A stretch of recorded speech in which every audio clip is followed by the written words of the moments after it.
Home shifting అయిన తర్వాత అసలు నాకు సదరనికి టైం దొరకలేదు. కాబట్టి ఈరోజు కొంచెం ఫ్రీ టైమ్ తీసుకొని మరీ సదురుతున్నా.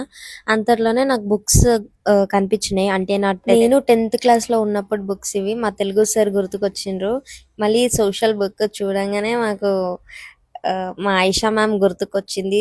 రియల్లీ చెప్తున్నా 10థ్, 9థ్‌లో ఉన్న డేస్ వేరు. ప్లస్ నాది కోఎడ్ కాదు. అండ్ గర్ల్స్ రెసిడెన్షియల్‌లో చదువుకున్నా కాబట్టి అది నాకు ఎంతో చాలా మెమోరీస్ ఉన్నాయి. మళ్ళీ బయాలజీ ఆఫ్‌కోర్స్ నా ఫేవరెట్ సబ్జెక్ట్ కాబట్టి ఐ మిస్ దోస్ డయాగ్రామ్స్ మా సర్స్ నైట్ టైమ్స్‌లో మేము చేసే అల్లరి పనులు అన్నీ గుర్తుకొచ్చినాయి.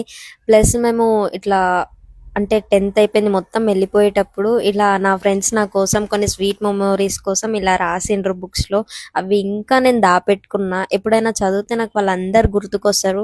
ఆ డేసే వేరు. అసలు స్కూల్ డేస్‌లో ఉన్న ఎంజాయ్‌మెంట్ అసలు లైఫ్‌లో మళ్ళీ ఎప్పుడు రావంటారు కదా! అది ఇదే. కొన్ని మెమోరీస్ అయితే చాలా స్వీట్ హార్ట్‌గా ఉంటాయి. ఇవి నా స్వీట్ హార్ట్ మెమోరీస్.